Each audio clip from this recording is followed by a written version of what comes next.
This channel is for entertainment purpose only. We do not support any spiritual or superstitious activities. ये channel केवल मनोरंजन के उद्देश्य के लिए है। हम किसी भी आध्यात्मिक या अंधविश्वासिक गतिविधियों का समर्थन नहीं करते। रात के 12 बज चुके थे। दीपक अपने घर में बैठकर शराब पी रहा था। तभी अचानक उसे अपने घर के बेसमेंट से कुछ आवाज़ सुनाई दी। वह चौंक कर बोला, अरे वहाँ कौन है? कुछ देर तक आवाज़ आती रही, फिर अचानक सब शांत हो गया।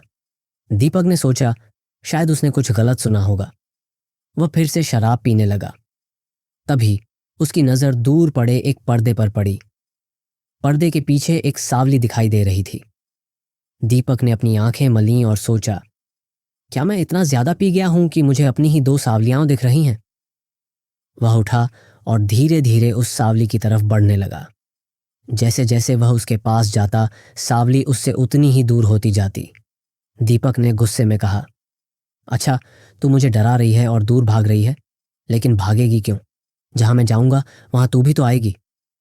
उसकी आवाज में डर और गुस्सा दोनों झलक रहे थे। वह सांवली की तरफ बढ़ता रहा, लेकिन वह उससे दूर होती चली गई। दीपक नशे में धुत होकर बड़बड़ा रहा था, प्लूनत जातील ना ये सब कुछ। वह लड़खड़ाते हुए चल रहा था। अचानक उसने तेजी से आगे बढ़कर पर्दे को एक तरफ हटाया और वहां उसके सामने एक खूंखार और डरावना आदमी खड़ा था। दीपक उसे देखते ही घबरा गया और पीछे हटते हुए गिर पड़ा। वह हकलाते हुए बोला, तू सांवली नहीं है। वह डरावना आदमी एक विचित्र अंदाज में बोला, मैं सांवली हूं, मगर मौत की सांवली। मौत की? किसकी मौत की? भाई तुम गलत पते पर आ गए हो। दीपक ने घबरा कर कहा, गलत पते पर? नहीं, ये तो मेरा घर है। तू यहाँ क्या कर रहा है? वह आदमी गुस्से में बोला, तुम्हारा घर? ये मेरा घर है। तुम क्या बकवास कर रहे हो?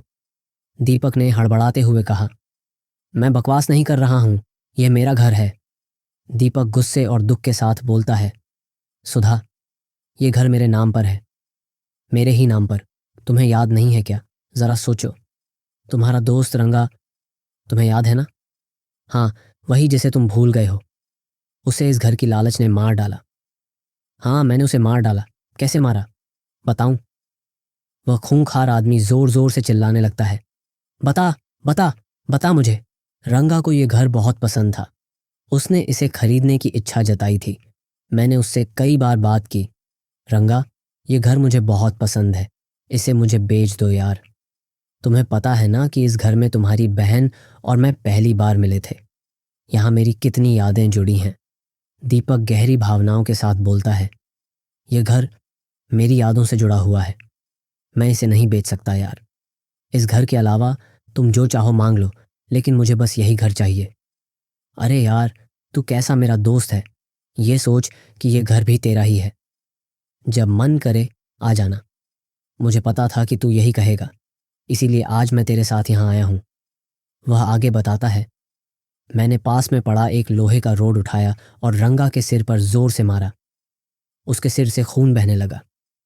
तभी उसकी बीवी भी वहां आ गई और मैंने उन दोनों को वहीं मार डाला। रंगा ने मरते मरते कहा, तू मेरा दोस्त है ना? दीपक गहरी भावनाओं के साथ बोलता है, तेरे लिए तो जीव भी हाजिर है रे। ये रंगा के आखिरी शब्द थे और मैंने सच में उसका जीव ले लिया। उसका नहीं, मेरा।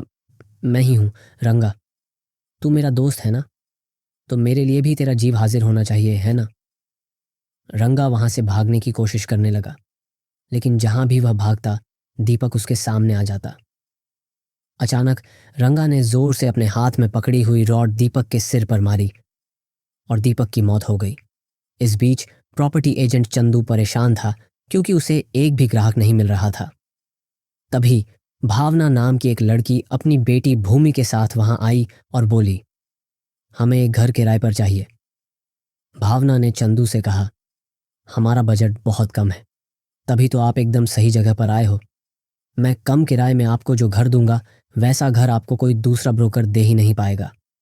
चंदू ने आश्वासन दिया, ठीक है, लेकिन कम किराए के कारण घर में कोई तकलीफ तो नहीं होगी ना? भावना ने सोचते हुए कहा, हाँ, ये सही सवाल है। मैं ये जानना चाहती हूँ कि घर में बिजली, पानी और हवा की सुविधा ठीक से आती है ना? चंदू ने मुस्कुराते हुए जवाब दिया, अच्छा, वो सब तो बिल्कुल ठीक है मैडम, आप उसकी बिल्कुल चिंता न करें, हम सब कुछ व्यवस्थित कर देंगे, आपको किसी भी चीज़ की तकलीफ नहीं होगी। भावना की बेटी भूमि ने उत्सुकता से पूछा, अंकल, उस घर में खेलने के लिए प्लेग्राउंड भी है ना? चंदू ने हंसते हुए कहा, हाँ बेटा, प्लेग्राउंड भी है, तुम्हें वहां मजा आएगा। चंदू ने भूमि से कहा, बेटा, प्लेग्राउंड भी है और साथ ही तुम्हें खेलने के लिए दोस्त भी मिलेंगे। भावना ने तुरंत चंदू को पैसे दे दिए। चंदू ने घर की चाबी लेकर उन्हें घर के गेट तक पहुंचाया और कहा, ये चाबी लीजिए मैडम, अब से ये आपकी अमानत है, आपको नए घर के लिए शुभकामनाएं। चंदू वहां से चला गया और भावना अपनी बेटी भूमि के साथ सामान लेकर घर के अंदर चली गई। जैसे ही वह घर के अंदर गई, उसे ऐसा लगा जैसे कि इस घर में अभी भी कोई रहता है। भूमि ने एक गुड़िया देखकर पूछा, मम्मी, ये गुड़िया किसकी है? मुझे लगता है कि जो लोग हमसे पहले यहाँ रहते थे उनकी रह गई होगी। भूमि ने भावना से पूछा, मम्मी, क्या मैं इसे रख सकती हूँ? मुझे ये बहुत पसंद है। भावना ने प्यार से वह गुड़िया उठाई और भूमि के हाथ में दे दी। जैसे ही उसने वह गुड़िया भूमि के हाथ में दी, अचानक घर में तेज हवा चलने लगी। घर की खिड़कियां और दरवाजे अपने आप जोर जोर से खुलने और बंद होने लगे। भूमि थोड़ी घबरा गई।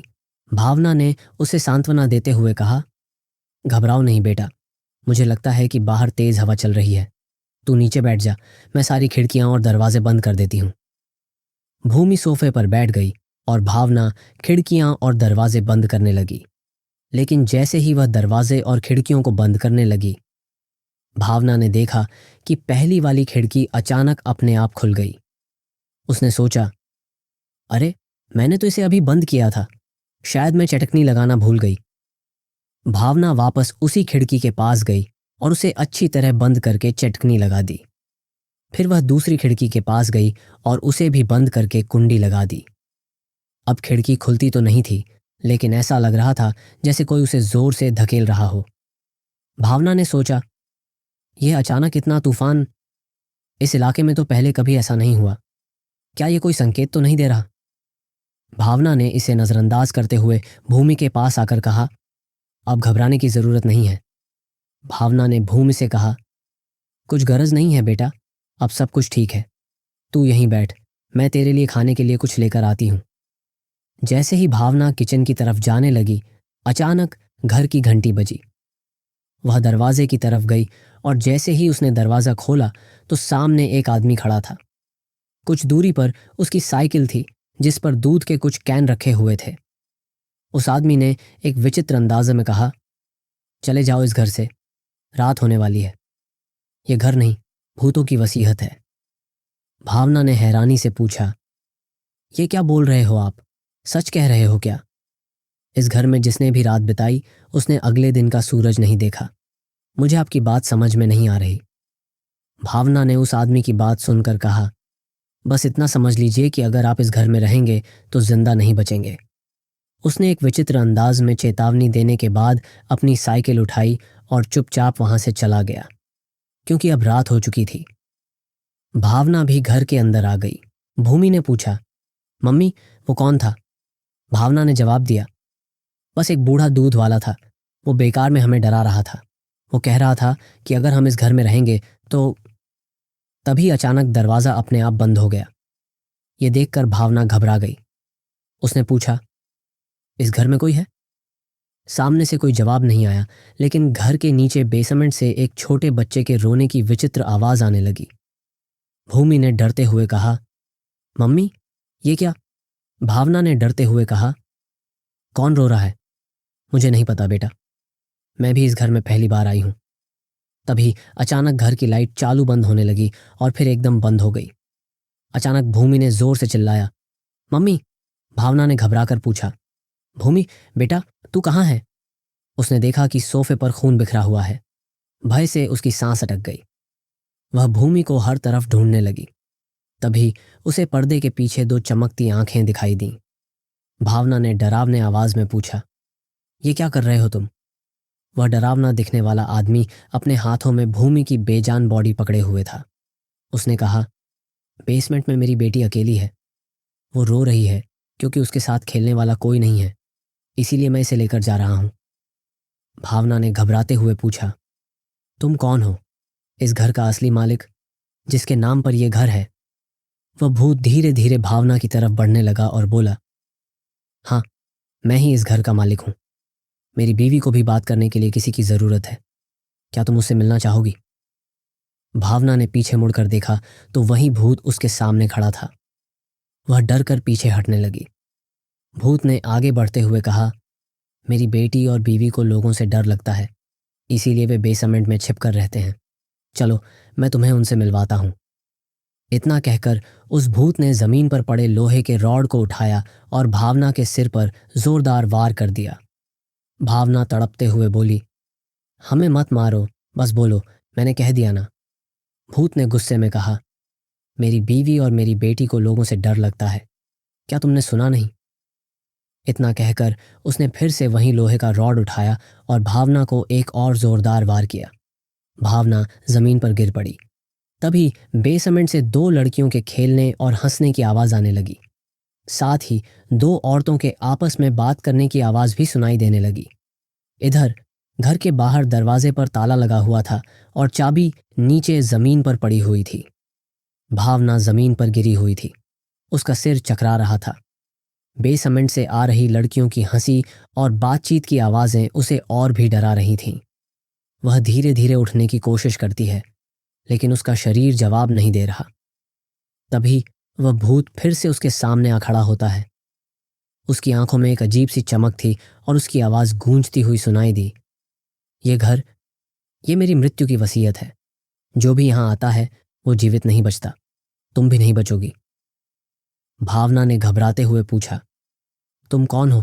तुम्हें क्या चाहिए? भूत ने धीरे से कहा, मैं इस घर का असली मालिक हूं। मेरी बीवी और बेटी वो भी यहीं हैं। उन्हें अकेलापन लगता है, इसीलिए मैं हर किसी को यहां ले आता हूं ताकि वो उनके साथ रह सकें। भावना ने डरते हुए कहा, मुझे जाने दो, मैं तुम्हारी बीवी और बेटी को परेशान नहीं करूंगी। भूत ने ठंडी हंसी हंसते हुए कहा, अब बहुत देर हो चुकी है। तुम्हारी किस्मत लिखी जा चुकी है। ये मृत्यु की वसीयत है और तुम इसका हिस्सा बन चुकी हो। तभी बेसमेंट से एक और ठंडी हवा का झोंका आया और भावना की आवाज गूंजती हुई खत्म हो गई।